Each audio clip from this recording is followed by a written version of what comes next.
Le président de la République dans une démocratie. Oui, parce que nous avons choisi au Cameroun d'être dans une démocratie. Les actes, les positions, les décisions du chef de l'État sont critiquables. Elles sont critiquables par les députés, par le Parlement, dont la mission constitutionnelle est de contrôler l'action du gouvernement, de faire la loi et d'évaluer les politiques publiques subséquemment, puisque la pratique politique a consacré cette vocation du Parlement. Elle est critiquable par les citoyens, parce que nous ne sommes pas les sujets de Paul Biya. Nous ne sommes pas les suppôts de Paul Biya. Nous ne sommes pas les dévots de Paul Biya, monsieur René Sadi. Nous sommes des citoyens du Cameroun. Et citoyens, ça veut dire quoi? Que nous avons un œil avisé sur la cité. Autrement dit, monsieur Zuma, en Afrique du Sud. Vous avez vu monsieur Malema, il est parlementaire, il est député. Il est en vie, il est en liberté. Il a demandé la démission de monsieur Zuma. Mieux, il a demandé de destituer monsieur Zuma. Monsieur Zuma, aujourd'hui, n'est pas président, n'est plus président de la République sud-africaine. C'est M. Ramaphosa qui l'est. M. Zuma qui avait la légitimité, parce que c'était des bébés Mandela, ceux qui étaient aux côtés de Nelson Mandela quand il est libéré en 1990. M. Zuma et M. Ramaphosa, on l'a démis, on l'a dégagé, on l'a destitué dans son pays, l'Afrique du Sud, parce que des Sud-Africains se sont levés contre ces pratiques de corruption, parce qu'ils n'étaient plus d'accord, M. Sadi. Et là-bas, on n'a pas entendu que le parti de Malema, Economic Freedom Fighters, était un parti d'une ethnie quelconque. Une honte, un sacrilège que dans un pays comme le nôtre, un gouvernement, un communiqué du gouvernement ose traiter une composante de la nation camerounaise d'ethnie quelconque. Et c'est ce que je voulais dire ce soir aussi, parce que M. René Sadi, je suis un Camerounais qui n'a pas peur, ni de représailles, ni de ce qu'on appelle les dossiers qu'on révèle, ni de cette presse que vous utilisez, que vous instrumentalisez. Oui, peut-être que dans notre pays, M. René Sadi, ministre de la Communication du Cameroun, est-ce parce que la radiodiffusion a été créée en 1940 par Leclerc, donc les Français pour faire de la propagande, qu'on a transformé la CRTV, qui a un statut, donc le régime de la communication audiovisuelle de 87 et son organisation de 87 ne disent pas qu'ils sont le tam-tam de Paul Biya, ne disent pas qu'ils sont le tam-tam du président de la République. La CRTV a des missions de service public. La CRTV n'a pas des missions de propagande. Peut-être que, comme je l'ai dit originellement, la radiodiffusion qui est devenue officiellement la radiodiffusion du Cameroun en 1955 et qui est rentrée dans le giron du ministère de l'Information et de la Culture en 1963, oui, peut-être que c'est pour ça que ce péché originel que les Français nous ont transmis, oui, monsieur Sadi, le péché originel des Focards, des Lambertons, ceux qui nous ont appris, ceux qui vous ont appris à traiter vos compatriotes comme des sujets, à traiter vos compatriotes comme des monarques absolus, de droit divin, à traiter vos compatriotes de cette manière-là. Non, monsieur Sadi, dans ce pays, le Cameroun, dans notre pays, le Cameroun, nous avons le droit absolu, comme les membres, les partisans du RDPC, dont vous avez été secrétaire général du comité central. Aujourd'hui, on voit au RDPC, on voit dans notre pays des Camerounais défiler pour dire oui, Paul Biya 100 ans. On voit des Camerounais marcher, encadrés par les policiers, soutenus par les autorités administratives, préfets, sous-préfets, gouverneurs, qui ont le droit, dans notre pays, de dire Paul Biya 100 ans, de soutenir le président de la République, à Fumban, à Tiko, à Manfé, à Bokito, à Ntui, à Yoko. Mais d'où vient-il qu'il est interdit à un Camerounais de dire non roi? Et notre constitution de janvier 1996 est très claire dans son préambule. Le Cameroun n'a pas seulement signé en droit international, vous savez de quoi je parle, n'a pas simplement signé, mais le Cameroun a ratifié, M. René Sadi, ratifié. Ratifié, ça veut dire quoi? Que notre pays est engagé par les chartes, les conventions internationales en matière de protection des droits de l'homme qu'il a signées et qu'il a ratifiées. Surtout, parce qu'il y a des traités qu'on signe sur le plan international, des conventions, des accords qu'on signe, mais des traités, des conventions et des accords, dont des instruments du droit international qui ne sont pas ratifiés. Nous l'avons ratifié. Nous avons ratifié ces traités. Je me demande encore aujourd'hui qui est-ce qu'il va expliquer à nos compatriotes, dire aux Camerounais, que dire non au président de la République, Paul Biya, n'est pas un sacrilège. Dire non, c'est de la pure et de l'intégrale démocratie. Dire non au président Paul Biya, c'est la substantifique morale de la démocratie. Dire non au président Paul Biya, c'est la plénitude de l'exercice de son droit et de son devoir citoyen. autant que ses partisans, autant que ses militants, autant que ses dévots, autant que ses créatures au sens de Jacques Famendongo peuvent lui dire oui. C'est cela à équidistance. C'est là le parallélisme des formes en démocratie, M. René Sadi. Alors je ne comprends pas. Je venais de lire un ouvrage de M. André Mbeng. C'est un ouvrage de 2019. Un ouvrage de 2019, Tribalisme, idéologie et jeux politiques au Cameroun, 1951-2018. Et je venais de lire également, il y a quelques jours, le propos de Ruben Ugnobé en 1952 au congrès de Kumba.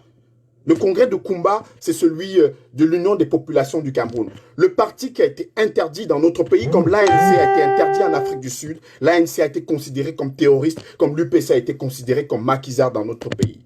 Mais aujourd'hui, où en est-on? Puisque la menace est brandie sur le mouvement pour la renaissance au Cameroun, MRC, le parti de Moïse Kamto, de le suspendre, mieux de l'interdire, mieux de le honir. Le ministre de l'administration territoriale s'est octroyé ce droit-là, de nommer les présidents de partis politiques, de désigner, de les légitimer, au sens de son interprétation de la loi de décembre 1990. Non, nous n'allons pas continuer comme ça, M. René Sadi. Vous êtes ministre. Voilà ce qu'il faut dire. Voilà ce qu'il faut énoncer. Voilà ce qu'il faut annoncer de manière inlassable, comme les éditorialistes de la CRTV, les éditorialistes de Cameroun Tribune, qui, au lieu de faire leur travail d'équilibre, d'honnêteté journalistique, ont pris parti, parce que la dévotion commande, parce que courber les chines commande, parce que s'agenouiller devant M. Famendongo, le créateur, la créature du créateur, assure des carrières, parce que s'agenouiller garantit des carrières, parce que s'agenouiller fait de vous quelqu'un de tranquille au Cameroun. C'est notre pays. Et je n'accepterai jamais, M. René Sadi, je n'accepterai jamais dans notre pays que l'on dise que M. Maurice Kamto, un homme politique, est à l'origine du tribalisme. La loi qui réprime l'outrage au tribalisme au Cameroun, elle est très récente. C'est l'article 241 qui a révisé l'article 231 du Code pénal. Mais je vous ai parlé tout à l'heure du travail d'André Mbeng, 1951-2018. Je vous ai parlé également de cette lettre, de ce discours, de cette ode contre le tribalisme de Ugnobé en 1952. Le MRC, Maurice Kamto, n'existait pas. Il n'était pas dans l'échiquier politique. Il n'était pas un concurrent, ni du pouvoir, ni de M. Biya, ni du régime. Non, il n'était pas là en ce moment. Vous avez M. Michel Ange Anguin, qui est votre camarade du Rassemblement démocratique du peuple camerounais, du RDPC. M. Michel Ange Anguin, c'est votre camarade. Mais écoutez, lisez ce qu'il a dit. Il venait d'être nommé ministre. Il a été ministre de la fonction publique et de la réforme administrative, M. Michel Ange Anguin. Il venait d'être nommé conseiller technique auprès du ministre de la Justice, garde des Sceaux. Qu'est-ce qu'il a dit en juin dernier, M. Michel Ange Anguin? Qu'est-ce qu'il a dit sur vous, sur les membres du comité central du RDPC, qui sont des instruments d'instrumentalisation précisément du tribalisme au Cameroun? On lui en a voulu pour ça, alors que son propos a été clair. Qu'est-ce que le professeur Claude Abbé a dit dans l'analyse de la sociologie du tribalisme au Cameroun? Un cancer national, M. René Sadi. Un cancer profond. Cancer profond. Profond. Dans notre pays. Et cela, il faut le rappeler. Vous avez été ministre de l'administration territoriale. Vous avez connu les conflits. Arab Choua Kotoko, Bamoun Bororo, Bafao contre d'autres composantes. Vous avez connu ces conflits. Vous avez vu à Sangmelima comment, et je m'étonne de ce que vous emprisonnez aujourd'hui les Camerounais qui ont marché, manifesté pacifiquement le 22 septembre. Montrez-moi une seule casse. Montrez-moi un seul mur, montrez-moi une seule vitre brisée. Mais à Sangmelima, on a chassé les Camerounais parce qu'on estimait qu'ils n'étaient pas chez eux. À Ebolovaki aussi, on a chassé des Haoussa, on a chassé des Bamileke. Aussi, Topo, vous n'avez rien dit. Silence au niveau du gouvernement. Rien dit. Alors que dans notre pays, le Cameroun, on devait sanctionner. Mais pourquoi on ne l'a pas fait, M. René Sadi? C'est précisément parce que c'est chez M. Famendongo.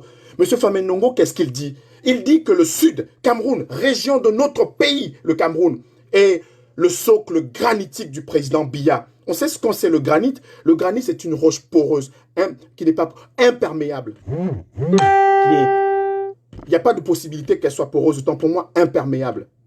M. Sadi nous dit Monsieur René Sadi, Monsieur Famenongo nous dit que dans son sud, dans la terre de Paul Biya, les Boulous, les Fonds, les Ntoumou, les Mvaï, les Fans ne peuvent pas voter contre le frère du village. C'est ce qu'il nous dit. Et on l'entend. Ce crypto-tribalisme d'idéologue du tribalisme politique au Cameroun. On l'entend. Et on refuse de voir. On refuse de sanctionner. Et c'est à M. Kamto, c'est aux militants, aux jeunes militants du MRC que vous voulez imputer le tribalisme dont nous sommes tous les acteurs de notre pays, M. Sadi. C'est à M. Kamto que vous voulez imputer cela, imputer cette façon de gouverner les Camerounais sans considération, imputer cette façon de gouverner les Camerounais en considérant qu'il n'y a que Paul Biya qui compte, cette façon de gouverner les Camerounais en considérant que nous tous, nous devons nous agenouiller. Non, M. René Sadi, je dis non ce dimanche. Je dis qu'un Camerounais a le droit, le devoir de dire non, autant que ceux qui disent oui en ont la possibilité. C'est cela la démocratie. Un Camerounais a le droit de marcher, de manifester librement, de dire que je ne suis pas d'accord avec le maire, je ne suis pas d'accord avec le député, je ne suis pas d'accord avec le sénateur, je ne suis pas d'accord avec le président de la République. C'est cela. Et voilà, aujourd'hui, on nous dit qu'un appel qui a été explicitement adressé aux Camerounais. Pourquoi vous arrêtez des jeunes? Pourquoi vous mettez en cellule, dans les cellules infectes de la République? Pourquoi vous envoyez dans les prisons surpeuplées de notre pays? Surpeuplées. La surpopulation carcérale au Cameroun est l'une des plus fortes dans le monde. Pourquoi vous envoyez des jeunes? Des jeunes. Tout simplement parce qu'ils disent non au président de la République. Il n'y a pas d'insurrection quand on dit non. L'insurrection, c'est de prendre des armes. L'insurrection, c'est de forcer. Mais quand on dit « il doit partir », ce n'est pas l'insurrection. On a tous appris le français. L'insurrection, de dire « Macron dégage »,« Macron démission »,« Trump dégage, démission », ce n'est pas l'insurrection. C'est d'exercer un droit citoyen. De dire « je ne suis pas d'accord. Je ne veux plus que ce président soit mon président ». Oui, c'est un droit. Et c'est un droit et un devoir constitutionnel pour chaque citoyen. Autant que dans notre pays, vous accompagnez tous les jours, M. Sadi, tous les jours des militants du RDPC, tous les jours des adeptes du régime, tous les jours des suppôts de Paul Biya à marcher, à manifester pour soutenir Paul Biya et à nous dire, Paul Biya, encore 100 ans, d'où vient-il que vous interdisiez à des Camerounais de manifester pour dire non au président Paul Biya? D'où vient-il que vous disiez aux Camerounais que il faut aller chercher encore des responsabilités? Oui, allez le chercher, M. Kamto. Allez le mettre en prison, M. Kamto. Allez mettre M. Kamto en prison et laisser ces jeunes tranquilles. Allez le mettre en prison. Parce que M. Sadi, ce qui s'est passé le 22 septembre, et c'est ce qui s'est passé en 1990. Je sais que M. Franck Biya est dans les fonds et dans les starting blocks. Je sais qu'il y a un certain nombre d'entre vous qui se préparent à succéder au président Paul Biya. Et que ce qui vous dérange, ce qui vous emmerde, ce qui vous gêne, c'est qu'il y a des Camerounais qui sont désormais vigilants contre cela. Il y a des Camerounais qui sont désormais vigilants contre cela. Il y a des Camerounais qui regardent, qui ziotent, qui sont extrêmement vigilants et qui veillent. Et qui disent, M. Sadi, que si nous voulons une démocratie, nous allons la bâtir dans la vérité. Nous allons la bâtir dans la construction d'une mémoire partagée. Nous allons la bâtir dans une mémoire réconciliée. Et pour cela, tout ne dépend pas de celui que vous avez transformé en monarque républicain absolu, c'est-à-dire le président de la République. On a détourné tout le sens de la fonction présidentielle, qui est réglé dans les articles 5 à 10 de la Constitution. On a fait du président dans notre pays celui qui nomme tout. Le président de la République préside le Conseil supérieur de la magistrature. Dans les pays africains, ça ne se fait plus. Le président de la République est celui qui est l'alpha et l'oméga dans notre pays. Le président de la République est celui qui décide de la vie de chacun. Non. Monsieur Sadi, non. Ce n'est pas comme ça. Ce n'est plus comme ça. Il faudrait que le président de la République, qui a 58 ans de bons et loyaux services à la tête dans la haute administration camerounaise, qui a 38 ans comme président, qu'on interroge son bilan. Quand vous faites 58 ans de votre vie, 58 ans, M. Sadi, 58 ans de votre vie, et vous en êtes encore à 2020 à emprisonner des opposants, en 2020 à mettre des jeunes, à 2020 à mettre des jeunes en cellule, en prison, en 2020 à tergiverser pour savoir qui est le responsable de ce qui s'est passé le 22 septembre. Le responsable de ce qui s'est passé le 22 septembre, vous le savez, M. Sadi, c'est M. Maurice Kamto. Il a appelé. Le communiqué de M. Maurice Kamto est clair sur les marches et les manifestations pacifiques du 22 septembre. Marche et manifestations pacifiques du 22 septembre. Moi, je ne sais pas pourquoi vous tournez autour du pot. La responsabilité en cascade, vous êtes juriste, vous le savez. La responsabilité en cascade, c'est quoi? Le type qui a demandé qu'on marche, il est là, allez le chercher. Pourquoi vous bouclez sa résidence? Pourquoi vous bouclez sa maison? Allez prendre M. Kamto, amenez-le en prison. Puisque M. Atangadi pense qu'on peut régler les problèmes du Cameroun par le fouet, par la violence, par la bastonnade, par l'inquisition, par la prison, allez le chercher. Dans notre pays, on n'a plus le droit de dire non à Paul Biya. Dans notre droit, on n'a pas le droit de dire non à M. Sadi, à M. Famendongo, à M. Laurent Aïsso, à un membre du gouvernement. Non, pourquoi? Nous ne sommes pas une monarchie absolue. Moi, je ne suis pas le citoyen d'une monarchie absolue. Je ne suis pas le sujet d'une monarchie absolue. Je ne serai jamais le citoyen d'une monarchie absolue. Je ne vivrai jamais dans une monarchie absolue. Jamais. Jamais. Jamais. À titre personnel, je le dis. Je ne me prosternerai jamais devant un être humain, quel qu'il soit. Quel qu'il soit. Parce que je suis profondément un démocrate. Profondément un démocrate. Et nous avons choisi dans notre pays de vivre en démocratie.